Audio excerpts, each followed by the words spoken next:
واحنا دراستنا شبه بشري بندرس مواد منهم، يعني تخصصات العلاج الطبيعي. تعالوا نعرف تخصصاتنا ايه وطبيعة شغلنا ايه. هتكلم معاكم عن اخر 3 سنين في الكلية. اول سنتين هتلاقوا عنهم فيديوهات كتيرة جدا، وانا نفسي اتكلمت عنهم قبل كده، وهسيب لكم لينك الفيديو تحت في الديسكريبشن بوكس. لكن الجد كله بيبدأ من سنة تالتة. من سنة تالتة بتبدأ تتكون معرفتك الحقيقية بالكلية وبالمجال بتاعك، تنزل ارض الواقع وبتعرف دورك واهميتك كويس قوي. من سنة تالتة بتكون الدراسة عبارة عن راوندات، يعني بتاخد لك راوندين 3 في السنة. الراوند ده بيكون عبارة عن تخصص كامل بكل تفاصيله. ترتيب الراوندات بيختلف من كلية لكلية، ولكن كلنا بندرس نفس الراوندات. عندك مثلا راوند الأورثوبيديك. راوند الأورثوبيديك بتدرس فيه تخصص العظام وإصابات الملاعب. كل راوند بيبقى ماشي في سكتين، سكة الميديسن ودي بتكون مع دكتور بشري بيديك محاضرات في الجامعة، بيعرفك كل حاجة عن العظام وإصابات الملاعب، بيعرفك الأمراض والمشاكل كلها، ازاي بنعمل تشخيص للحالة، وايه هي اصلا الامراض وعبارة عن ايه وبنعالجها ازاي، وحتى كمان العلاج الجراحي. لانك لازم تكون عارف كل حاجة، لانك بتشوف المريض في كل حالاته. زي مثلا لو هو هيعمل عملية فانت بتشتغل معاه قبل العملية وبعد العملية، فانت بتشوفه تقريبا في كل الاوقات. فلازم تكون على دراية كاملة دكتور الميديسن بيعمل معاه ايه. في تفاصيل كتيرة طبعا انت مش بتدرسها او الدكتور مش بيتوسع معاك فيها، لان هي مش مهمة قوي بالنسبة لك ومش الدور بتاعك، ده دورهم هما وبيدرسوه في سنين كتير. انت بتدرس بس اللي انت محتاجه. والسكة التانية هي سكة الفيزيوثيرابي، بتدرس برضو العظام واصابات الملاعب بس مع دكتور علاج طبيعي متخصص فيهم. بتبتدي بقى تتعلم كل اللي بيتشرح في الميديسن بس من منظور العلاج الطبيعي. تاخد لك بقى كتاب قد كده ازاي تعمل اسسمنت والعلاج بتاعك والدور بتاعك، وكمان جزئية العملي وكل التفاصيل دي.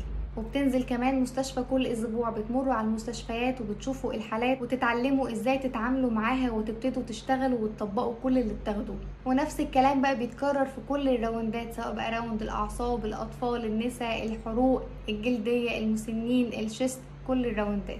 دور الفيزيو مش متوقف بس على التأهيل بعد العمليات والحاجات المشهورة، يعني دورك في الشست مثلا مهم جدا مع حالات العناية عشان المريض يعرف اصلا يتنفس، او بعد العمليات الكبيرة المريض بيبقى عنده مضاعفات من البنج فبيحتاج شيست فيزيوثيرابي. بعد جراحات القلب عشان المريض يقدر يمشي تاني ويعيش حياته تاني بشكل طبيعي بيحتاج شيست فيزيوثيرابي.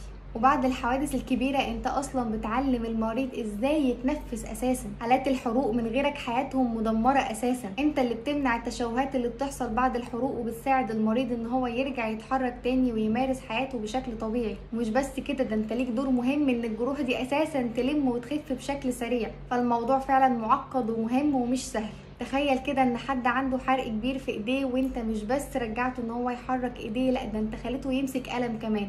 ده حاجة كبيرة جدا وانجاز كبير جدا، المريض هيفضل يشكرك عليه طول عمره. حالات النساء، السيدات بيبقى عندها مشاكل كتيرة جدا في فترة الحمل وبعد الولادة، وبالذات بعد الولادة القيصري، وفي الطبيعي اصلا عندهم مشاكل، وفي مشاكل كتيرة جدا ملهاش حل غير عندنا. مشاكل المسنين واصاباتهم وازاي تمنع تدهور الحالة وغيره وغيره كتير. على ما بتخلص الراوندات وقبل ما تخلصهم كمان بتكون اتعلقت براوند معين، بيبقى هو ده الراوند اللي انت عايز تتخصص فيه، وبتبدأ تشتغل على نفسك فيه وتطور من نفسك فيه جدا. مهم جدا طول فترة الكلية مش بس انك تهتم بدراستك كويس، لا ده انت كمان تحافظ على شكلك ومظهرك واخلاقك وثقافتك، لان ده بيمثل مهنتك. وكل ما كانت شخصيتك قوية ومثقف وشاطر وواثق من نفسك، كل ما المريض هيثق فيك اكتر وهيحترمك اكتر وهتكبر اكتر واسرع. بي براود انك فيزيوثيرابيست، لان ده تخصص مهم جدا. وبلاش تتأثر باي مشاكل او حوارات بتحصل حواليك، خليك ماشي في طريقك واعمل اللي عليك بكل ضمير.